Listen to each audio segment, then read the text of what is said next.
மாணவர்கள் போராட்டத்தை, தன்னெழுச்சியா நடக்கிற போராட்டத்தை ஏன் தாவேகா அரசு தடுத்து நிறுத்தணும்ன்ற கேள்வி இருக்கு. இல்லை, நீங்கள் தாவேகாவினுடைய அமைச்சர் பேசினதை நீங்கள் கேட்டிருப்பீங்க. கல்வி அமைச்சர் பேசியிருக்காரு, நாங்களே இந்த போராட்டத்துக்கு ஆதரவு கொடுக்குறோம். ஆனால் என்ன பண்ணுறது படி, இது உங்கள் சொத்து, இன்னொரு கபடி, இது உங்கள் சொத்து தெரியுதா?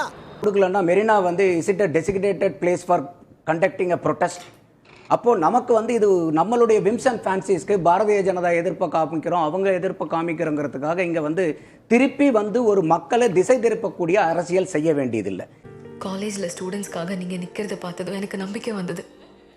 இது இன்னைக்கு ஒட்டுமொத்த இந்தியாவும் வந்து ஃபைட் பண்ணிட்டு இருக்கிறது. இந்த சிஜேபியினுடைய கோரிக்கையே என்னன்னாக்கா, அவங்க இன்னைக்கு என்டிஏல இருக்கக்கூடிய சில இந்த எக்ஸாமினேஷன்ஸில் ரிஃபார்ம்ஸ் கொண்டு வரணும். நீட்டை பேன் பண்ணணுங்கிறது இல்லை. ரெண்டாவது, அந்த 1 கோடி ரூபாய் காம்பன்சேஷன்.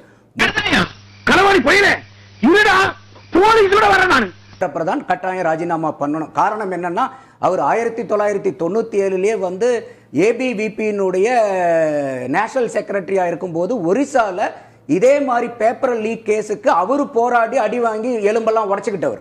கோர்ட்டுக்கு போ. நாங்க பார்க்காத போலீஸ் ஸ்டேஷன், நாங்க பார்க்காத கோர்ட்டா? இங்கெல்லாம் சத்தம் போட்டு பேசக்கூடாது. நியாயம் கொண்டு வரணும் நீட் எக்ஸாம்ல. காரணம் என்னன்னு கேட்டீங்கன்னா, இன்னைக்கு 22 ஸ்கெடியூல் லாங்குவேஜஸ்ல இருக்கு. ஆனா அதுல 12 ஸ்கெடியூல் லாங்குவேஜ்ல தான் நீங்க நீட் எழுதலாம். பிளஸ் ஒரு இங்கிலீஷை சேர்த்தீங்கன்னா 13 லாங்குவேஜ்ல தான் எழுதலாம்.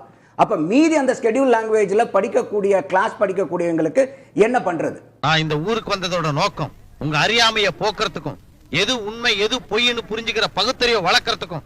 நடக்கும்போது எல்லா கட்சிக்காரங்களும் போய் அந்த நஷ்ட ஈடு கொடுத்துக்கிட்டு இருந்தபோது சென்னை ஹைகோர்ட் வந்து கட்சிகளை பூராமே கேள்வி கேட்டது, நீங்க இதை வந்து தற்கொலையை ஊக்குவிக்கிற மாதிரி இருக்கு, இதை நீங்க கொடுக்க கூடாதுன்னு சொல்லிட்டு ஜட்ஜ்மெண்ட் வந்து இங்க ஹைகோர்ட்டே நோட்டிஃபை பண்ணாங்க. பணம் தானே கொடுத்துருக்கீங்க, மீதி பணம் 4000 கோடி என் சுவிஸ் அக்கௌண்ட்ல என் அக்கௌண்ட்டுக்கு டிரான்ஸ்ஃபர் பண்ணிடுங்க. அப்ப இன்னைக்கு தமிழ்நாட்டில் நடக்கக்கூடிய ப்ரொட்டஸ்டும் ஆல் இந்தியா நடக்கக்கூடிய ப்ரொட்டஸ்டுக்கும் கம்ப்ளீட் டிஃபரெண்ட் இருக்கு. இங்க வந்து நீட்டே வேண்டாங்கிறாங்க. இப்போ நமக்கு நீட்டு வந்தது என்னமோ அரக்கனா தான் வந்துச்சு.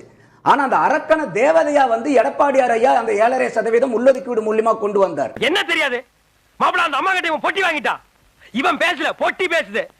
அந்த கலையரசன் கமிட்டின்னு நினைப்பது பொதுமக்கள் கட்டாயம் இந்த புள்ளியை தெளிவா புரிஞ்சுக்கணும்.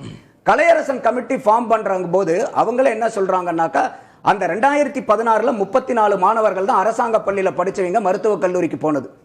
இந்த உலகத்துல மக்க மனுஷ தோண்ட காலத்துல இருந்து இப்படி ஒரு விளக்கத்தை யாரா சொல்லியிருக்காங்களா? அதே மாதிரி எம்ஜிஆர் பல்கலைக்கழகத்தில் ஒரு ஆர்டிஐ பதிவு செய்யப்படுது. 2006 இருந்து 2016 வரைக்கும் அரசாங்க பள்ளியில் படித்த மாணவர்கள் எத்தனை பேர் அந்த 10 வருஷ விண்டோல அரசாங்க மருத்துவக் கல்லூரியிலும் தனியார் மருத்துவக் கல்லூரியிலும் போனாங்கன்னு பார்க்கும்போது